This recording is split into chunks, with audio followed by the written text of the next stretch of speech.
अस्सलाम very good evening to all of you. आप देख रहे हैं पसे पर्दा और मैं हूं नादिया नकी। वजीर आजम जनाब इमरान खान साहब ने आज गिलगित बल्तिस्तान की 9 मुंतखब असम्बली से खिताब किया। अपने खिताब में उन्हें गुज़िश्ता रोज़ इसाक डार साहब जो कि फॉर्मर फाइनेंस मिनिस्टर, पाकिस्तान मुस्लिम लीग नून के सीनियर रहनुमा, उन्होंने जो BBC को हार्ट टॉक में इंटरव्यू दिया उसका जिक्र किया और कहा कि अगर उन्हें दिल का आर्जा नहीं था तो लगता यूं था कि उन्हें हार्ट अटैक हो जाएगा। स्ट्रेस किसे कहते हैं वो उनकी शक्ल देखकर वाज़े था।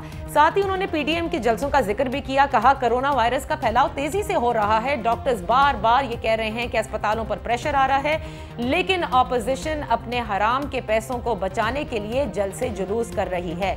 नवाज शरीफ साहब का भी जिक्र किया, आसिफ अली जरदारी साहब का भी जिक्र किया वजीर आजम इमरान खान साहब ने, और कहा कि वो उनको 30 सालों से जानते हैं इन दोनों को और इन पर अल्लाह का अजाब आते देखा है। कभी अपने आप को बचाने के लिए लंदन चले जाते हैं, कभी दुबई और कभी जेल में। इसके साथ साथ आपको ये भी बताते चलें कि दूसरी जानिब पाकिस्तान डेमोक्रेटिक मूवमेंट की जो मकामी क़यादत है उनका आज एक इजलास हुआ जिसमें लाहौर में मीनार पाकिस्तान पर होने वाले जलसे के हवाले से मशावरत हुई। इस मशावरत के बाद मीडिया से गुफ्तगू करते हुए उन्होंने हुकूमत को तंबीह की है कि अगर तसादुम का रास्ता इन्होंने इख्तियार किया तो फिर जिम्मेदार हुकूमत खुद होगी। आज इसी हवाले से हम बात करेंगे और इसमें एक खबर जो ऐड करने की ज़रूरत है कि एक तरफ इसाक डार साहब के इंटरव्यू से जो कि टॉप ट्रेंड भी बना और हुकूमती रहनुमा इसका जिक्र करते भी नजर आए कि क्या पाकिस्तान मुस्लिम लीग नून जो है वो कहते हैं कि बुरी तरह एक्सपोज हुई है। आज इस्लामाबाद हाई कोर्ट ने नवाज शरीफ साहब को इश्तिहारी भी करार दे दिया है। अब आ जाते हैं इसी पूरे बैकग्राउंड में जाहिर है कि पाकिस्तान डेमोक्रेटिक मूवमेंट के जलसे भी हो रहे हैं, बड़े अल्टीमेटम्स भी दिए जा रहे हैं। तो अब तक तकरीबन निस्फ दर्जन तो हो चुके हैं, यानी अगर हम लाहौर का जलसा इसमें शामिल कर लें तो 6 हो जाएंगे। तो इन 5 जलसों में जो कि अभी तक हुए हैं पाकिस्तान डेमोक्रेटिक मूवमेंट के, उससे ऑपोजिशन ने क्या कामयाबी हासिल की। अपने मोहतरम मेहमानों का तारुफ कराती चलूँ। हमारे साथ कौमी असम्बली की मेंबर हैं पाकिस्तान पीपल्स पार्टी से डॉक्टर शाहिदा रहमानी साहिबा, thank you so much for joining us. Islamabad studio में हमारे साथ तशरीफ फरमा है पाकिस्तान तहरीक इंसाफ के सेंट्रल इंफॉर्मेशन सेक्रेटरी हैं अहमद जवाद साहब, आपका बेहद शुक्रिया फॉर जॉइनिंग अस। और हमें लाहौर में ज्वाइन किया है पाकिस्तान मुस्लिम लीग नून के रहनुमा हैं राना मोहम्मद अरशद साहब, आपका बेहद शुक्रिया। राना साहब, गुफ्तगू का आगाज़ आपसे करूंगी और मैं चाहूंगी कि हमारे बिल्कुल जो सवाल है उनका आप जवाब दें, बिल्कुल टू द पॉइंट।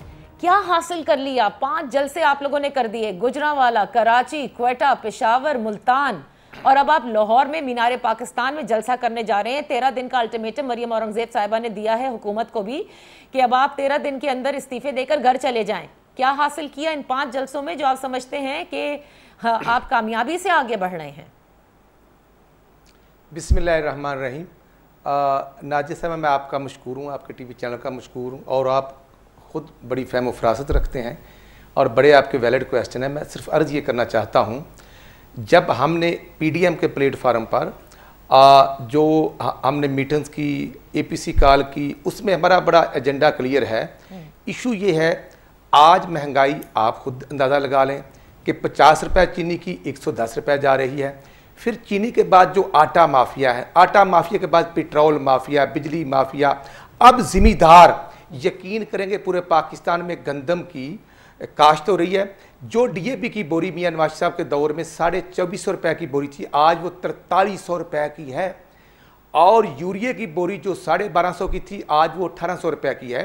हमने आज अवाम के इश्यूज़ के लिए तमाम तर तहफ़्फ़ुज़ात के बावजूद, आप माशाल्लाह खुद समझती हैं कि 15 नवंबर को GP में हमने इलेक्शन एक दूसरे के खिलाफ कंटेस्ट किया है। 25 जुलाई 2018 को भी हमने हम एक दूसरे के अपोनेंट हैं।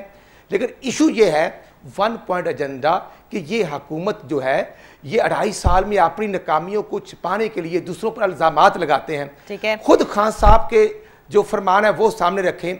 जब चीनी पर एक्शन लिया तो तरीन साहब गए, फरहान तक रिपोर्ट आ गई। राना साहब, अब 110 रुपए। राना साहब, कत्ल कलामी के लिए माफी चाहूंगी क्योंकि वक्त कम होता है। ये तो आपकी चार्जशीट है इस मौजूदा हुकूमत के खिलाफ, ये वो जिक्र है जो कि आप जलसों में करते हैं। मैंने ये पूछा कि 5 जलसों में ऑपोजिशन जमातों ने PDM के प्लेटफॉर्म से क्या अब तक हासिल किया है? जी मैं अर्ज कर रहा हूँ, जो इमरान खान साहब फरमान जारी किया करते थे ना कि अपोजिशन जलसे करे तो कंटेनर भी भेजेंगे, खाना भी भेजेंगे, अब वो एक्सपोज हो चुके हैं। 16 अक्टूबर को जो गुजरांवाले में जलसा था, इन्होंने जैसे हमें रुलाया, इजाज़त दे दी और कंटेनर लगा दिए स्टेडियम के पैदल चलने वाले रास्तों पर, और हमारी चेयर्स इंटर ना होने दी। हमारे जलसे के बाद इन्होंने जो कंटेनर लगाए थे, खुर्रम दस्तगीर के घर के बाहर कंटेनर लगा दिए, और उसके बाद 4 मुकदमात हमारे ऊपर हो गए। फिर आप देखिए कराची सर हासिल क्या किया है आप लोगों ने, हम ये पूछ रहे हैं आपकी। हमने अल्हम्दुलिल्लाह हमने इन लोगों को एक्सपोज कर दिया है। अच्छा, इनका अवाम से कोई तल्लक नहीं, ये अवाम दुश्मन पॉलिसीज पर अमल कर रहे हैं। खान साहब ने कहा था 1 करोड़ नौकरियां देंगे, तो तकरीबन 50 लाख से किया है, अब तक एक्सपोज किया है, हैं। लेकिन एक्सपोज करना तो आपके एजेंडे में शामिल नहीं है। डॉक्टर साहिबा की तरफ भी आ जाती है। डॉक्टर साहिबा, एक्सपोज तो आप लोगों ने चले जलसों में, जाहिर है हर तरह के बयानात होते हैं, को गाइड करना, अपने मुखालफिन के खिलाफ जो है वो चार्जशीट पेश की जाती है, बट आपका तो एजेंडा ही अलग है ना। जो एलामिया जारी किया था कि हमें क्या री इलेक्शन चाहिए, एस्टैब्लिशमेंट के रोल को कर्टेल करना है, इनमें से कोई चीज़ अभी तक आप हासिल कर सके हैं? बहुत शुक्रिया नादिया, बिस्मिल्लाहिर्रहमानिर्रहीम। सबसे पहली बात तो ये कि आपने कहा कि आपने हासिल क्या किया है। देखें, जब अपोजिशन ने कहा कि हम इकट्ठा होंगे, जलसे करेंगे, तो हुकूमत मुस्तकिल ये कहती रही कि कभी इकट्ठा नहीं हो सकते। अपोजिशन डिवाइड है और अपोजिशन कभी भी मिल नहीं सकती। अपोजिशन ने यह भी साबित कर दिया कि अपोजिशन यूनाइट हो गई। और एक पॉइंट मतलब है कि जिस पे तमाम लोग यूनाइट हुए हैं, उसका बेसिक ये है कि इस वक्त पाकिस्तान के अवाम को जो तब्दीली का नारा लेकर आए थे, जिन्होंने कहा था कि हम तमाम प्रोटोकॉल्स ख़त्म कर देंगे, जिन्होंने कहा था 1 करोड़ नौकरियां देंगे, 50 लाख घर बना के देंगे, बेरोज़गारी ख़त्म कर देंगे, स्टील मिल को अपने पाँव पे खड़ा कर देंगे, स्टील मिल का कोई शख्स बेरोज़गार नहीं होगा, PIA को अपने पाँव पे खड़ा कर देंगे, कोई शख्स बेरोज़गार नहीं होगा, तमाम इदारों को, रेडियो पाकिस्तान हो, PTV को कहा था कि जी इसको बिल्कुल आज़ाद कर देंगे, और ये हुकूमत के अवाम के पैसों का होता है, लिहाजा इस पर सबका राइट है, अपोजिशन भी बैठकर बात कर सकती है। लेकिन अभी आपने देखा कि हुकूमत अपने हर वादे से फिर गई और उसको उन्होंने यू टर्न का नाम दिया।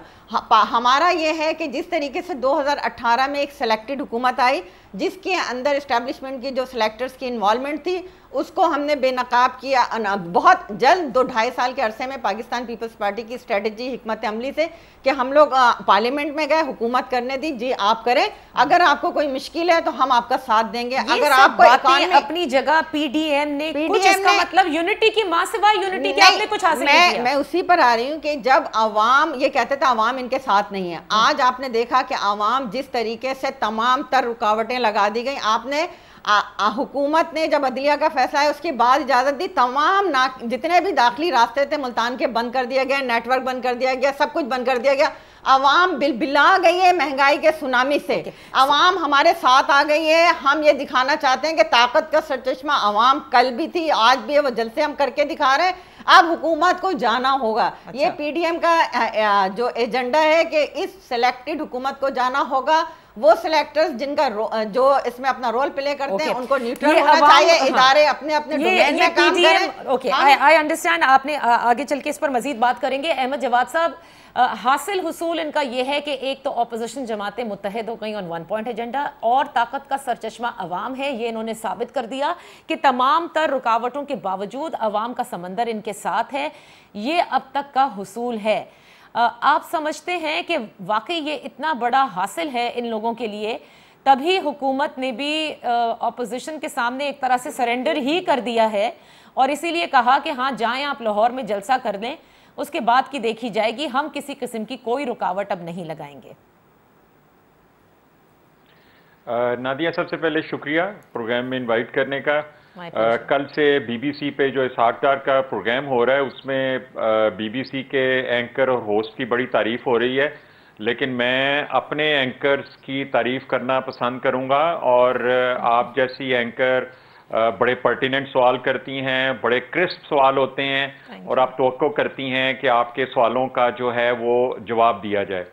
तो आपने जो एक सवाल दोनों मेहमानों से जो किया कि आपने क्या हासिल किया, तो आपने एक चीज़ नोट की होगी कि उसके जवाब में सिर्फ PTI हुकूमत का महंगाई के हवाले से या उसकी परफॉर्मेंस के हवाले से तो बहुत कुछ बताया, लेकिन इस चीज़ की तरफ वो कोई तसल्ली बख्श जवाब नहीं दे सके कि आपने हासिल क्या किया, क्योंकि हासिल करने का जो है वो लिंक और ताल्लुक जो है वो आपके उस एजेंडे पे है कि जो आपने पहले दिन अपने लिए तय किया था कि आपने अर्ली इलेक्शन करने हैं, आपने गवर्नमेंट को घर भेजना है, आपने एक लफ्ज इस्तेमाल किया कि जो इनके मुताबिक अवाम का एक समुंदर।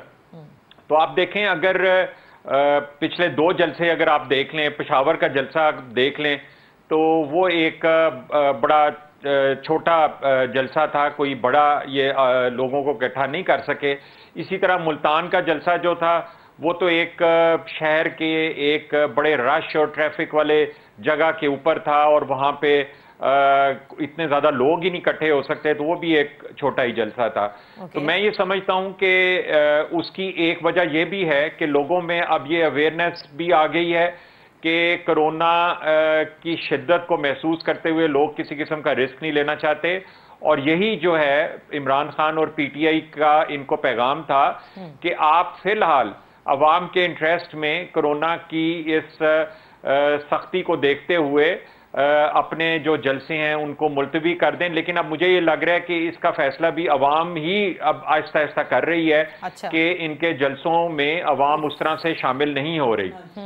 और जहां तक हुकूमत की कारकर्दगी का ताल्लुक है नादिया, सिर्फ मैं आपको चंद रोज पीछे जो कुछ इंडिकेशंस हैं वो उसका जिक्र करूंगा, लंबी चौड़ी बात नहीं करूंगा। कि पिछले 5 महीनों में, इस साल के पहले 5 महीनों में एफबीआर ने 20 अरब से ज्यादा रेवेन्यू अपने टारगेट से कलेक्ट किया है। पाकिस्तान की मैन्युफैक्चरिंग सनत की ये सूरत हाल है कि इंडस्ट्रियलिस्ट कह रहा है कि मेरे पास ऑर्डर ज्यादा हैं और मेरे पास 7 दिन काम करके भी मैं उनको पूरा नहीं कर रहा और स्किल्ड लेबर की कमी है। तो अनएम्प्लॉयमेंट हो तो स्किल्ड लेबर की कमी नहीं होती। फॉरेन रेमिटेंस में 5 महीने में 26.5% इजाफा हुआ है। परफॉर्मेंस आपकी बेहतर हो रही है। आप कहते हैं गिलगित बल्तिस्तान के इलेक्शन में भी पीटीआई हुकूमत को कामयाबी हासिल हुई। इसके बरक्स अगर हम पीडीएम के जलसों का आज कंपैरिजन करवा रहे हैं ऑपोजिशन की जमातों से और उनसे यही सवाल कर रहे हैं कि आखिर उन्होंने अब तक ऐसा क्या हासिल कर लिया कि 13 दिन के अंदर एक अल्टीमेटम मरियम औरंगजेब साहिबा ने भी आज अपने अकाउंट के जरिए, सोशल मीडिया के अकाउंट के जरिए और इसके अलावा जो उन्होंने अपना बयान दिया, कहा कि 13 दिन हैं। जिस तरह से मुल्तान के जलसा होकर रहा, इसी तरह से ये समझ जाएं कि इन्हें घर भी जाना होगा। ऐसा क्या होगा लाहौर के जलसे के बाद कि आप यानी पीडीएम ये समझती है कि ये एक तरह से अब अल्टीमेटम की तरफ पहुंच रहे हैं? क्योंकि अगर आपको याद हो, इनिशियली जब एलामिया जारी किया गया था, ये पूरा स्केड्यूल दिया गया था जलसों का, तो उसमें कहा गया था कि फाइनली लाहौर का जलसा फैसला कुन साबित होगा, जिसके बाद इस्लामाबाद की तरफ लॉन्ग मार्च की जानिब बढ़ा जाएगा। अब तक ऑपोजिशन कुछ हासिल नहीं कर पा रही। ऐसा क्या करने चाहेगी कि वो ये समझते हैं कि वो अपने मकासद में कामयाब हो जाएंगे? छोटी सी ब्रेक लेते हैं। ब्रेक से वापस आकर राना साहब, यही सवाल मेरा आपसे भी है और डॉक्टर साहिबा आपसे भी, क्योंकि वजीर आजम ने भी बड़ा कैटेगोरिकली आज जो जिक्र किया है उससे, उनकी बॉडी लैंग्वेज से, उनकी अल्फाज से ये साबित हो रहा है किसी सूरत वो अपोजिशन से बात करने को तैयार नहीं है। Let's take a break.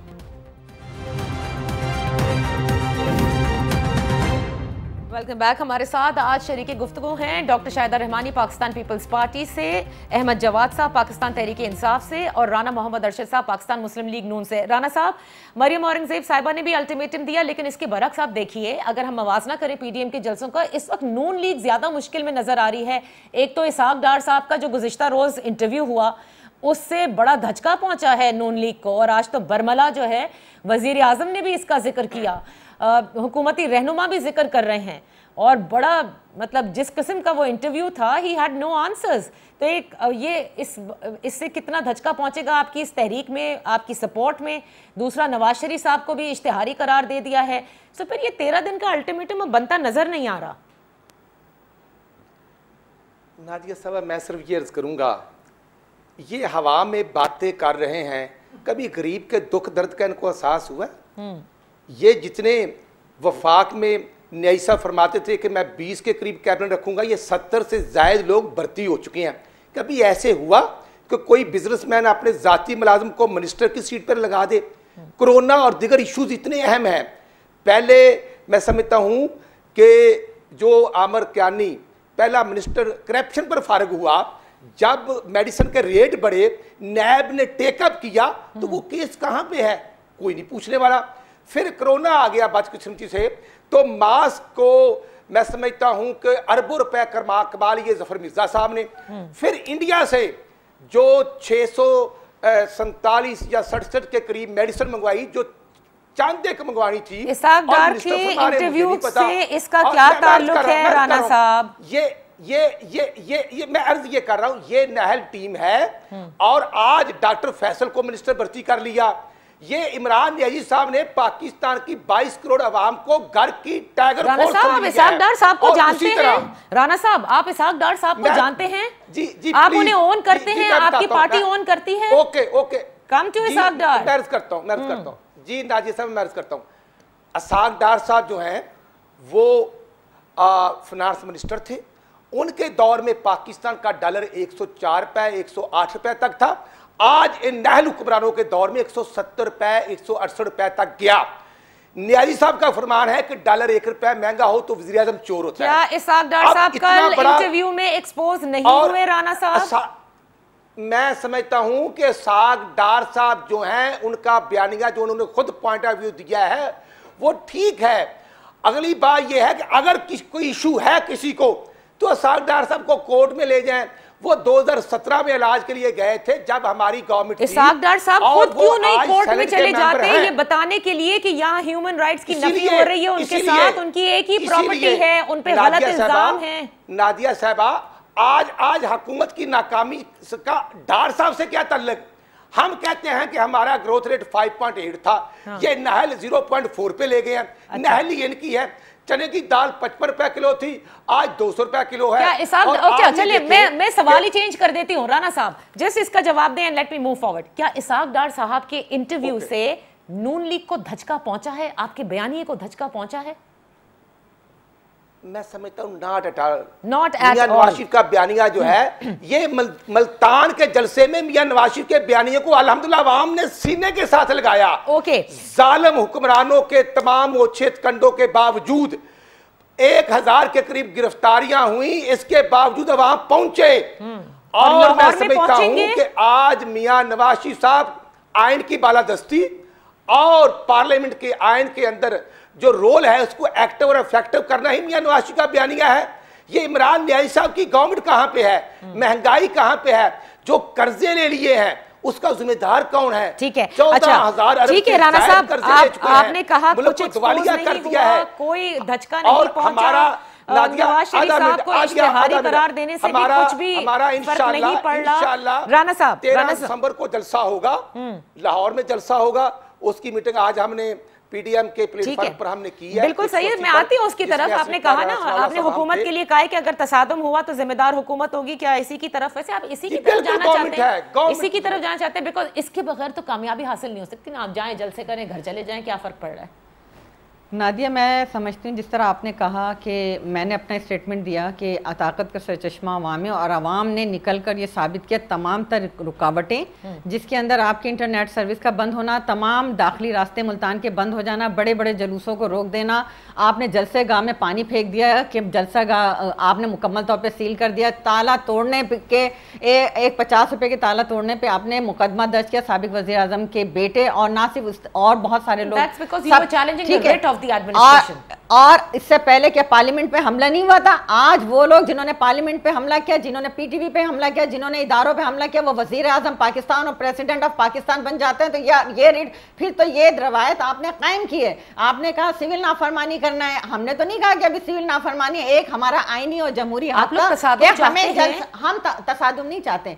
Pakistan Peoples party कभी तसादुम नहीं चाहती। पाकिस्तान पीपल्स पार्टी ने इदारों का एहतराम किया, आइन का एहतराम किया। ये हमारा जमहूरी हक है कि वो हुकूमत जो कि जलसे जलूस धरने देकर आज अपोजिशन में थी और आज हुकूमत में बैठी है, तो आज वो जो कहते थे कि 50 लोग मेरे खिलाफ नारा लगा देंगे, आज लाखों लोग आपके खिलाफ नारा लगा रहे हैं। आज ये हमारी अपोजिशन की, पीडीएम की सबसे बड़ी जीत है कि हुकूमत बिलबिला उठी है, हुकूमत की टांगे कपकपा रही हैं। यही वजह है कि हर वो हरबा इस्तेमाल किया गया कि इस जलसे को रोका जाए, लेकिन जलसा हुआ और ऐसा खचाखच था कि जिस जगह हम लोग मौजूद थे सांस नहीं ली जा रही थी, लोग इतने जमा। अगर हुकूमत चाहती वही जलसा एसओपीज के साथ दूर चेयर्स रखकर आराम से बैठाया जा सकता था लोगों को। इसीलिए आज मीनारे पाकिस्तान के अंदर हमने जलसे का अनाउंस किया और वो मीनारे पाकिस्तान इंशाअल्लाह ताला पीडीएम भर के दिखाएगी। और हुकूमत को, इमरान खान को अपना वादा याद रखना चाहिए कि 50 लोग मेरे खिलाफ जमा हो जाए तो आज तो लाखों लोग जमा हो रहे हैं इमरान खान साहब में अगर जरा भी अपनी बात का पास है तो रिजाइन करके चला जाए। पाकिस्तान की आवाम ने उनके खिलाफ रेफरेंडम दे दिया। मैम ऐसे हुकूमतें नहीं जाती ना, फिर आप क्या करेंगे भाई? आज वो लोग जो तब्दीली के नाम पे कुछ उनके साथ हुए थे वो भी आज हमारे साथ हैं। यही तो अवाम का रेफरेंडम है, अवाम ने उनके खिलाफ फैसला दे दिया। यही हमारी सबसे बड़ी कामयाबी है। जब लाखों करोड़ों अफराद इस्लामाबाद की सड़कों पे बैठेंगे तो हुकूमत अवाम की ताकत के आगे ज्यादा दर से नहीं रह सकती, उसे घर जाना होगा। यही हमारा एजेंडा है कि इस नाअहल नालायक हुकूमत को, सिलेक्टेड हुकूमत को हमें घर भेजना, और इंशाल्लाह ताला हम धरनों से ही घर भेजेंगे। देखिए ये रिवायत किसने रखी थी? इस्तीफों से नहीं भेजेंगे। ये रिवायत किसने रखी थी? आप इस्तीफा दें, आप चले जाएं। आप लोग नहीं हम आपको बार बार वार्न कर रहे हैं कि आप इस्तीफे देके घर चले जाएं, क्योंकि आप में वो काबिलियत नहीं है। लेकिन जो आप में काबिलियत नहीं है, आपने अवाम से जो वादे किए पूरे नहीं किए। आज पाकिस्तान के अवाम सड़कों पर क्यों आए? ये तो चलिए वाज़ेह हो गया, बेरोजगार कर दिया है। आज एजेंडे पर 4,500 अफराद पटरी पे, रेल की पटरी पे धरना देखे बैठे। चले अहमद जवाद साहब, ये तो समझ में आ गया कि ऑपोजिशन ये कहती जरूर है कि हम इस्तीफों के बारे में भी, you know, the option is there and we are going to rethink about it, लेकिन नियर फ्यूचर में नजर नहीं आ रही। अब वाकई हुकूमत के लिए भी ये बड़ा मुश्किल मरहला होता है ऑपोजिशन को मैनेज करना, उनके एहतजाज को मैनेज करना, स्पेशली। चलें ठीक है, कोविड में एक तो ये बड़ी मुश्किल है, लेकिन अगर सड़कों के ऊपर जिस तरह से ये आगे चल रहे हैं और आप लोगों की हिकमत अमली भी माजरत के साथ अब तक बड़ी फेल नजर आ रही है, मुझे नहीं मालूम कि किस तरह से आपको हैंडल करना चाहिए था। But what happened in Multan was also not what, you know, it should have not been happened in that way. तभी शायद लाहौर की आप इजाजत भी दे रहे हैं। इस्लामाबाद में ही जाकर सड़कों पर बैठ जाते हैं, ले आएंगे मजमा। वहाँ तो अगर मेरे ख्याल से 10-20 हज़ार भी आप जमा कर लें तो जिंदगी पैरालाइज ज़रूर होती है। इसको तय करने के लिए किस तरह से इन्हें डील किया जाएगा, कहीं कुछ डिस्कशन हो रही है या सिर्फ यही है कि हमें ऑपोजिशन से बात ही नहीं करनी क्योंकि ये अपने हराम का पैसा बचाना चाहते हैं, जैसे कि आज वजीर आजम ने फरमाया? नादिया, आपकी इजाजत से जो डिस्कशन हुई है उसमें से कुछ पॉइंट्स पे भी मैं रोशनी डालना चाहूंगा। आपने एक सवाल किया था इसहाक डार का इंटरव्यू, क्या इससे नून लीग के बयानिए को धचका लगा है? मैं ये समझता हूं कि ये बहुत ही डैमेजिंग इंटरव्यू था और इसकी टाइमिंग तो बहुत ही ज़्यादा ख़तरनाक थी। और ये अब क्यों हुआ और किस तरह से वो एक इंटरव्यू जो है इस टाइम पे हुआ और इनकी पूरी मूवमेंट और इनके पूरे बयानिए के लिए वो इतना डैमेजिंग साबित हुआ है। मैं इसमें नादिया आपको एक चीज़ कहना चाहूँगा कि वैसे तो मेरी सोच बड़ी प्रैग्मेटिक होती है, लेकिन मैं फिर भी जो हालात और वाकयात होते हैं उससे मैं कुछ अल्लाह ताला की जो मर्जी होती है उसको भी देखने की कोशिश करता हूं। अगर आप पीटीआई की हुकूमत और इमरान खान के हवाले से अगर आप देखें तो सबसे पहला चैलेंज जो था इनको मौलाना फजलुर रहमान के धरने से हुआ, और जिसमें वो इस बात पे एडमेंट थे कि हम इनको घर भेज के जाएंगे। लेकिन फिर खुदा का करना क्या हुआ कि उनको वो समेट के घर वापस जाना पड़ा। उसके बाद दूसरा बड़ा चैलेंज आया कोरोना के हवाले से। अपोजिशन ने समझा कि इमरान खान की हुकूमत इस कोरोना में बह जाएगी और उन्होंने पूरा जोर लगाया ये साबित करने में कि ये गवर्नमेंट जो है कोरोना को सही तरह से हैंडल नहीं कर सकती। लेकिन अल्लाह का करना ऐसा हुआ कि पूरी दुनिया में कोरोना फैलता रहा, लेकिन पाकिस्तान के अंदर कोरोना जो है वो कंट्रोल हो गया और दुनिया ने पाकिस्तान को अप्रिशिएट करना शुरू हुआ। फिर अपोजिशन ने समझा कि इकोनॉमी जो है वो इनकी तबाह हो गई है कोरोना की वजह से, तो इस पे इनके ऊपर अटैक किया जाए। लेकिन अल्लाह का करना ये हुआ कि इकोनॉमिक इंडिकेटर्स जो हैं पिछले चंद महीनों में, 2-3 महीनों में वो बड़े अच्छे आने शुरू हो गए, तो ये भी इनका जो है वार जाया गया।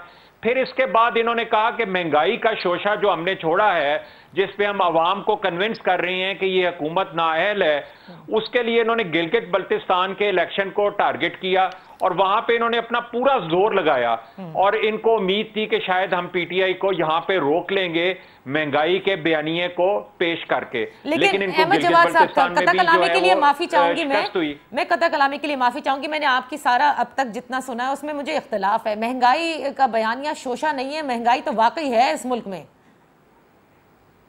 जी नादिया, मैं आपसे 100% एग्री करता हूं कि महंगाई है। मैं ये कह रहा हूं कि जो बयानिया महंगाई का अपोजिशन ने क्रिएट किया, जिसका मकसद ये था कि हुकूमत को नाअहल साबित करके गिलगित बल्तिस्तान के इलेक्शन में उनको शिकस्त दी जाए, वो नाकाम हो गया। उसमें सर्वेज और उसके बाद भी गिलगित बल्तिस्तान के इलेक्शन ने साबित किया कि अवाम जो है अभी इस हद तक कन्विंस नहीं है कि सिर्फ महंगाई की वजह से हुकूमत को हम नाअहली का जो है सर्टिफिकेट दे सकते हैं। इसका मतलब आप लोग सेफ मोड में हैं, पीडीएम का आप ये समझ रहे हैं अगर इजाजत दें जी एक लास्ट पॉइंट। अब देखें उसके बाद पीडीएम जो है ये सबसे आखिरी जो इन्होंने हरबा इस्तेमाल किया कि जी इससे हुकूमत को गिराया जा सके, लेकिन आप देखें कुछ अल्लाह की मर्जी कुछ और बन रही है। ये जो कोरोना का इस टाइम पे आना इनके लिए चैलेंजिंग बन चुका है, और मैं आपको बता दूं कि इनका लॉन्ग मार्च जो है कोरोना की वजह से सिर्फ जो है वो फेल हो जाएगा, क्योंकि लोग जो हैं वो लॉन्ग मार्च में अपनी जिंदगी का रिस्क लेने के लिए नहीं आएंगे। ये भी अल्लाह की तरफ से हुआ। फिर इसहाक डार का इंटरव्यू, इसहाक डार का इंटरव्यू देखें किस वक्त आया और कितना डैमेजिंग है। इसहाक डार साहब का इंटरव्यू और कोरोना का फैलाव ही पीडीएम को फेल करेगा। इस जवाब से मैं ये अखज़ कर रही हूँ अहमद जवाद साहब, जो मेरा सवाल था कि कहीं इसका मतलब ऑपोजिशन के साथ बैठकर कोई बातचीत करने को आप तैयार हैं, ना कोई स्ट्रैटेजी सोच रहे हैं, बस सब कुछ अल्लाह का करना हो रहा है कि कोरोना आ रहा है, कोरोना जा रहा है, कोरोना बढ़ रहा है, और इसी तरह से ऑपोजिशन अल्लाह हाफिज हो जाएगी। लेकिन हुकूमत क्या कर रही है, उनकी हिकमत अमली कहाँ है, ये अभी तक कोई नहीं बता रहा। लेट्स टेक अ ब्रेक से वापस आते हैं। और जो आपने जिसको डैमेजिंग करार दिया है उसको राना साहब तो अभी तक समझते हैं कि बेहतरीन इंटरव्यू था और बेहतरीन काम हुआ और कुछ नहीं होगा, इस पर जरा वो रोशनी डालेंगे right after this very short break.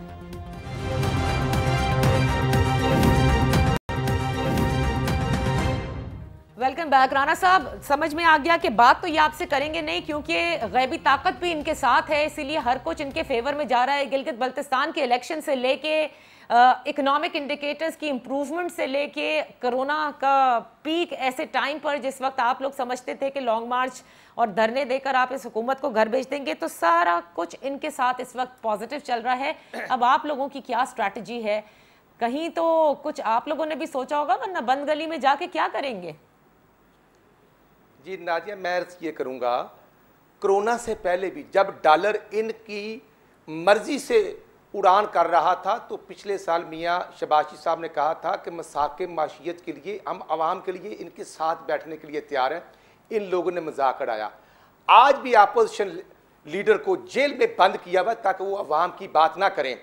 ये बात करते हैं यार इसहाक डार पर आप 100 नुक्ताचीनियाँ करें, लेकिन डॉलर को कंट्रोल किया, पाकिस्तान की माशियत को बेहतर किया और पाकिस्तान का ग्रोथ रेट 5.8 था। आज ये नहल लोग जो हैं मुझे बता दें कि गरीब रो रहा है कि मेडिसिन 500% महंगी होगी, ये कहते हैं कि जनाब करंट का सारा काम हो गया। नहीं, लेकिन आप लाख इख्तिलाफ से क्यों कर रहे हैं कि फाइनेंस मिनिस्टर पे करप्शन के इल्जाम हैं? कल जब उनसे सवाल किए जा रहे थे वो अपनी दिफा में कुछ कह नहीं पा रहे थे। जरूर करें नादिया, मैं करना चाहता हूं, जरूर सवाल करें, हर आदमी जवाब दे हैं, लेकिन इमरान खान न्यायी साहब भी जवाब दे हैं।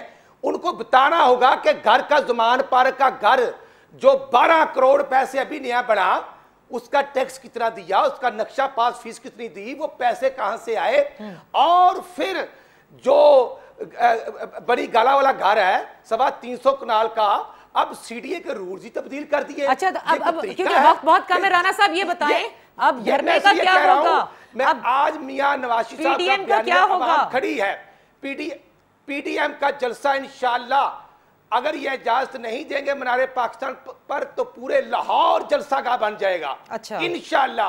आज देखें राणा सनाउल्लाह साहब के खिलाफ लाहौर जलसागाह बन जाएगा। चलिए, जलसागाह तो पूरा पाकिस्तान भी बन सकता है, कोई काम नहीं। लेकिन क्या आप समझते हैं ये इतना बड़ा प्रेशर होगा डॉक्टर साहिबा के हुकूमत घर चली जाएगी? राना साहब, जो चीफ जस्टिस राना साहब एक मिनट, राना साहब एक मिनट, बिकॉज़ वक्त बहुत कम है। जी आप बताइए। फंड का जवाब देना। देखिए, मैंने आपको अपने पहले सेगमेंट में बताया था कि ताकत का सरचश्मा अवाम है, और जब अवाम सड़कों पे आती है तो सबको घरों में जाना पड़ता है। टर्की की मिसाल हमारे सामने, मिस्र की, दुनिया भर के और कंट्रीज की, कि जब आवाम सड़कों पे आ जाती है तो नाहल सेलेक्टेड हुक्मरान जिस तरह आज उनकी टांगें कांप रही हैं, उसी तरीके से जब आवाम का ये इज्तिमा ठाठे मारता समंदर देखेंगे तो ये ना सिर्फ घर जाने पे मजबूर होंगे, इनको भागने की छुपने की जगह इस पाकिस्तान में नहीं मिलेगी। इन्होंने पाकिस्तानी कौम को जिस तरह बेवकूफ़ बनाया, इन्होंने महंगाई कहा कि 1 रुपए महंगा पेट्रोल होता है तो हर चीज पे महंगाई होती है। आज पेट्रोल की इंटरवेंशन देख रही हैं, देख रहे हैं आज या अभी बहुत कोई इंटरवेंशन देख रही हैं जब अवाम का इस तरह से ठाटे मारता समंदर जैसे आप कह रही हैं पहुंच जाए, उसके बाद फिर कहीं से कोई इंटरवेंशन देख रही हैं? देखिए अभी इन्होंने बात की कि मौलाना साहब जो हैं चले गए, वो खुद नहीं गए थे। आपने मुज़ाकरात के लिए वहाँ टीमें भेजी थी, आपने उनसे वादे वईद किए थे, आपने उनसे मुज़ाकरात किए थे, तो मौलाना साहब घर गए थे। अपोजिशन ने जब हुकूमत ने मुज़ाकरात के दरवाजे बंद कर दिए तो अब अपोजिशन में भी तमाम तर मुज़ाकरात के रास्ते बंद कर दिए। अब इंशाअल्लाह ताला फैसला अवाम की ताकत से होगा।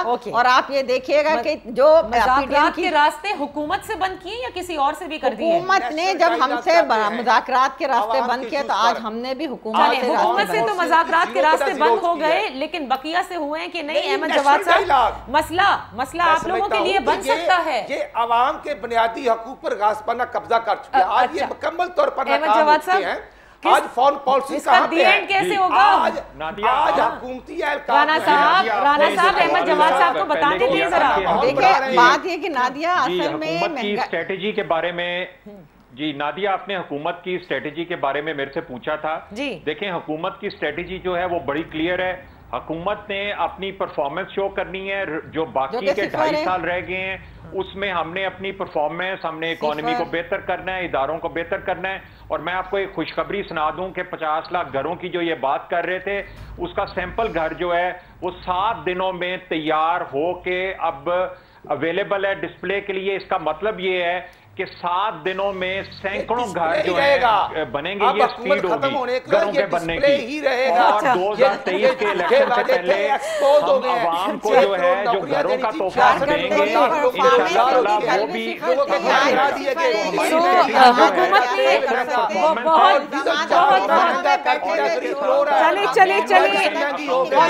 हौसला करें। Thank you so much. कुछ समझ में नहीं आएगा लोगों को। आप लोगों का बेहद शुक्रिया फॉर ज्वाइनिंग अस।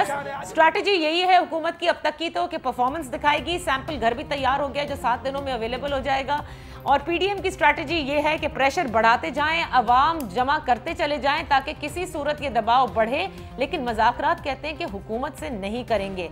अब देखिए जब मुज़ाकरात का वक्त आएगा भी या नहीं ये भी वक्त ही बताएगा। लेकिन 12 लाहौर के जलसे के लिए तंबी तो दे दी गई है। हुकूमत किस तरह से डील करती है बड़ा इंपॉर्टेंट होगा देखना, क्योंकि यही सबसे अहम चीज़ है। उनकी डीलिंग ही ऑपोजिशन की नाकामी भी साबित कर सकती है या उन्हें कामयाब भी कर सकती है। इजाज़त दीजिए, अल्लाह हाफ़िज़।